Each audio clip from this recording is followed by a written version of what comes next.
ำบายดีพ่อแม่พี่น้อง แม่บ้านแจ้งมาแล้วว่าหัวอาหารไอ้บ่เฮ็ดพอหัวอาหารไอ้หำหยังหัวอาหารนั่นน่ะหัวอาหารป่ามกำลังสิหมดว่าซั่นโอ้นี่ดิ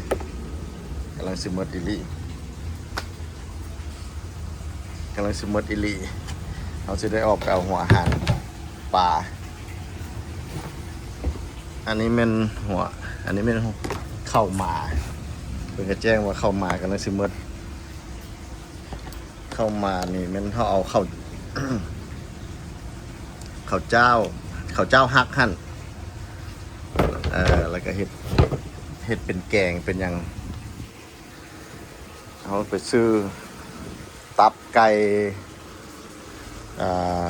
โครงไก่อะไรแค่แต่ละมื้อเช้ามื้อแรงเขาเกลือแล้วเขาสิเปลี่ยนรสชาติให้กับเจ้าเขามานี่ก็ไก่สิมื้อเขาสั่งแล้วตัวนี้มันเข้าขนก่อนอย่างอยู่เด้เขาสั่งแล้วประมาณมื้อวันนั้นน่ะทำกับข้าวหมาสั่งแล้วเพื่อนเอามาส่งแต่สำหรับหัวอาหารมาเนี่ยเขาต้องได้ไปออกไปซื้อเองมื้อนี้เขาสิออกไปหัวอาหารป่าเขาสิออกไปการออกไปเขาก็ต้องได้ออกไปเล่นช่วงสวยบ่ให้ไก่เพราะว่า4 โมงยันรถติดเด้ไปบัดนี้สิพาไปเบิ่งซื้อหัวอาหารป่ามื้อนี้กำลังเดินทางไปห้านหัวอาหารเขาเอาตัวที่มันอยู่ใกล้เฮือนนะเขาเอาซะตัวมันอยู่ไกลแล้วอยู่ทางหน้าพักเส้นพุ่นเข้าไปในเมืองมันไกลแล้วก็อย่างไรรถก็สิติดเลยนี่เขาเอาใกล้ๆแถวนี้มันอยู่13 เหนือหนองแตงขี่ไปมุ่งหน้าไปน้อยนึงเนี่ยก็จะเจอสนามบินวัดไต่มือซ้ายมือเขาจะซื้อใกล้ๆนี่เอาโอ้โถ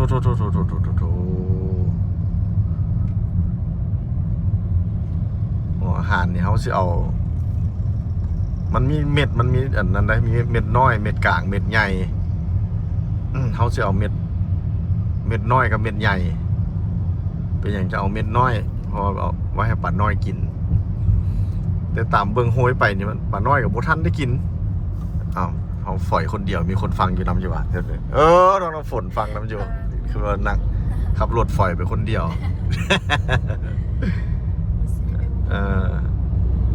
อันเขาโยนไปเลยปลาใหญ่หันสิญาติกินแต่มันก็สิมีเหลือแน่นะไว้ให้ปลาน้อยกินแล้วปลาน้อยหันก็จะได้กินห้ำเขากันเกลือห้ำน้ำห้วยหมกไก่เถอะนี่ในข้างหน้านี่เป็นตลาดหนองเหนียวแล้วก็กลายเป็นน้อยนึงเป็นห้านอยู่เบื้องขวามือห้านขาประจำเขาอีกห้านหนึ่งตัวนี้เป็นขาประจำมาเอาเพิ่นเรื่อยๆเนี่ยเพิ่นสลัดฟรีห้องน้ำนี่ตลาดหนองเหนียวเนี่ยคนมาหลายตลาดนี่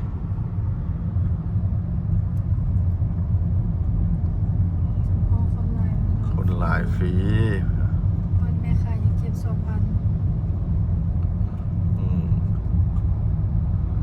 นี่ห้านก็อยู่ใกล้ๆนี่เลยห้านเนี่ยมันมีหลายอันนะโบมันมีแต่หัวอาหารได้สิพาไปเบิ่งเนี่ยเพิ่นขายเยอะแยะนี่เลย พาไปเบิ่ง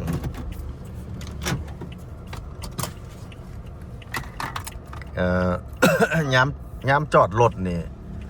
ให้ระวังเด้อก่อนสิไข่ตู่ต้องได้เบิ่งแว่นนี่ก่อนนี่เพราะขั้นไข่ไปเขามาต่ำเขาป้อมเลยนะนี่เราต้องได้เบิ่งแว่นโอเคปลอดภัยไข่โอ้ไข่ก้น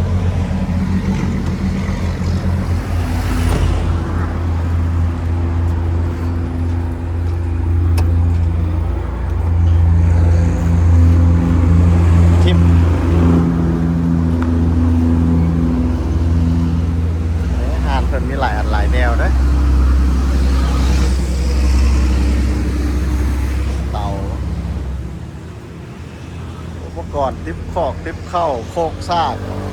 โอ้อ้าวสบายดีอ่ะเจ้มื้อนี้มาถ่ายวิดีโอเบื้องหน้าเบื้องตาเจ้านำได้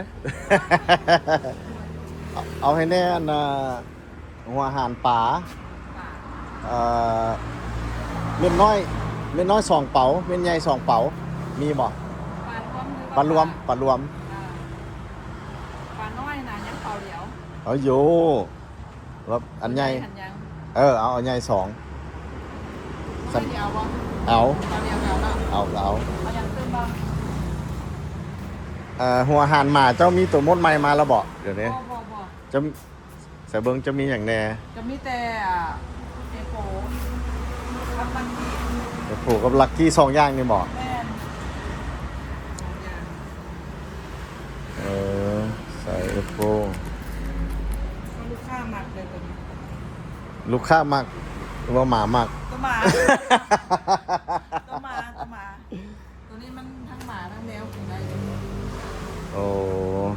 โอเคเอาแนวละอันใช่ไหม โอเค มีคนยอบอก เอานี่แหละยอ โอยาสุวาจังสั้นไปเอิ้นผัวจะไป เราไปซื้อเครื่องรถ โอ้แต่เบิ้งมันก็20 กิโล 3 กิโล มันก็บ่ได้นักปานใดบ่ คอยมีลูกอยู่ให้เขาซอยก็ได้ มาเช็คเขียนมาเช็คบินให้เลยมีห้านนี่ หัว แน่ อาหารหมาขึ้นหน่อยหนึงเด้อ เท่าไหร่ล่ะ ตอนนั้นคนไรเห็นเจ้า500,000กับ50เดี๋ยวนี้เป็น580,000 โอ้โห แต่อะไรให้แต่507,000ค่ะประจำ ครับประจำโอเคมันขึ้นเนาะ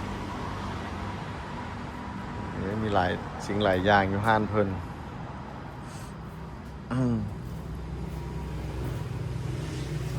มีเฮือนคีมทางนี่มันสบายไม่เปรียบแล้วเป็นเฮือนเจ้าเองบ่นี่นะ เพื่อนเขาเอง พอเจ้าโชคดีแล้วสนะ เอาไปอย่าง โอ้ยได้เจ้าก็เบิ่งเนี่ยปินหน้าหนีตะเวนอีกแปลว่ามันซุ่มเย็นตลอดนะมือแรงไปเท่าใดแห้งซุ่มเย็นไปมือเว้นจะมันคันอยู่เบื้องนั้นเนี่ยโอ้แดดเลยอย่างมันเจ้าได้โชคดีมันเป็นของมันเองตีบ่ได้ตั้งใจตีว่ามาเอาดินเบื้องนี้เนี่ยนะ แม่นมันเป็นของมันเองหมายถึงว่า พอเป็น พอเมย์พามาอยู่นี่เด้ โอ้ดินพ่อแม่เจ้าเป็นคนสลาดซะนะเพิ่น เป็นมาซื้อ เพิ่นเห็น นี่ เพิ่นเห็นตะเวนไว้ก่อนแล้วเพิ่นมาซื้อฟักนี่ว่าซั่นซะนี่พ่อแม่เราสลาดวางแผนมาให้ลูกสาวเหมือนลูกสาวล่ามูลปกว่ะ บ่เขาผู้ที่3 ผู้ที่3ก็ยังได้มูลคักอยู่พ่อแม่มีมูลหลาย บ่หลายดอกบ่หลาย พนักงาน มาได้อยู่เบื้องนี้จะเบิ่งแม่นี่เบื้องนี้มันคักมันห่มอ่ะนะเพราะว่าอันคำว่านี่ ตอนแรกจะแดดซอมจะฮ้อน เพราะว่าการปลุกเฮือนเนี่ยเขาต้องเบิ่งตะเวน เขาต้องปินหน้าไปใส่ตะเวน แม่นจะบ่นึกได้ เอามื้อเช้า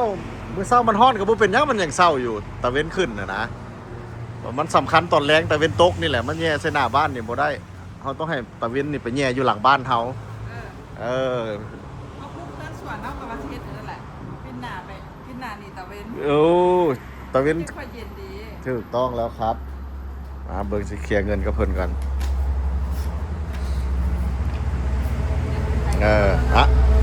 มาเอาเงินก่อนแม่ล่ะมาเคลียร์เงินกันก่อนไปนี่นะนี่มีเครื่องหลายน้องน้ำฝนแซ่บนี่ดิของลิ้นแปลกๆจะเบิ่งนู้นนี่นะลิ้นแปลกๆ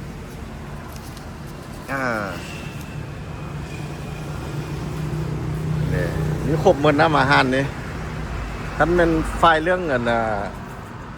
เรื่องเป็ดเรื่องหัวอาหารเนาะยับมันมีห้ามเกษตรเบิ่งเนี่ยมึงเด้อใส่แล้วได้สบายบ่ได้นักบันได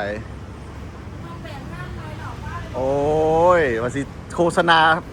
ห้านเจ้าให้นี่นะโฆษณาห้านให้นี่นะเพื่อแขกมาจากต่างประเทศมาเพิ่นกันเลี้ยงหมาเด้สิมาอุดหนุนเจ้าคือกันแหละ มีหลายอย่างกรุ๊บกรึบเครื่องของเครื่องครัว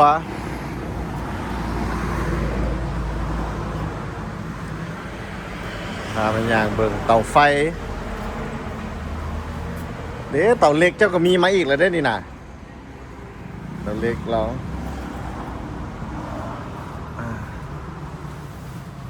โอ้เครื่องของเจ้าหลายเด้อนี่นะลามไปฮอดหลังบ้านพุ่นนะเครื่องของเพิ่น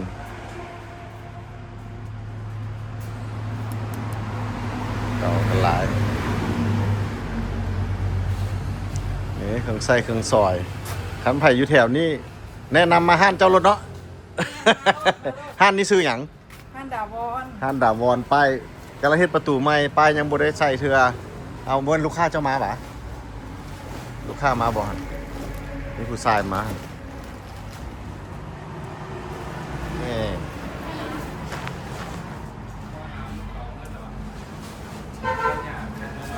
นี่อันนี้เป็นไฟซัดย่านเป็นห้านเกษตรห้านนี้ห้านเกษตรในหัวอาหารปลาหลายขนาดเป็นกระไข่ให้เบิ่งเลย แม่เป่าไม่ต้องชิมแบบเนื้อไข่เจ้าเด้อ มีหวะ แกะเบอร์ของมันปี โอ้เป่าหัวอาหารหยังมี ป๋า เอาค่อยก็เคยได้ตลอดได้10,000 กีบ แมน10,000 แล้ว แม่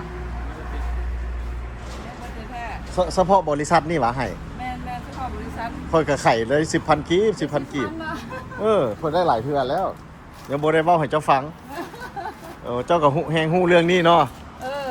เขาแก้ไขแล้วมันเห็นบางเทื่อกับมีใบซาวเมื่อ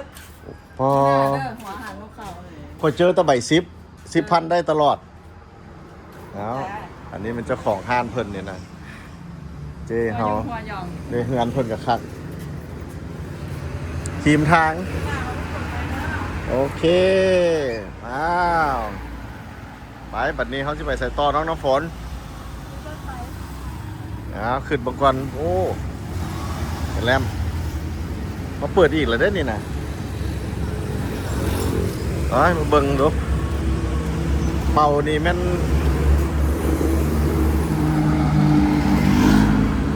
เป่าละ20 กิโลก็บ่ได้นักปานใดเด้นี่เอาก็ได้ถ้าหัวอาหารมานี่มันเฮามี2ห้านแล้วจังได๋เฮาได้มานี่ก็เลยเอาหัวอาหารมาไปพร้อมเลยซะกระสุนนัดเดียวได้นก2ตัวโอเคเอาไปก่อนเจ๊เจอกันบาย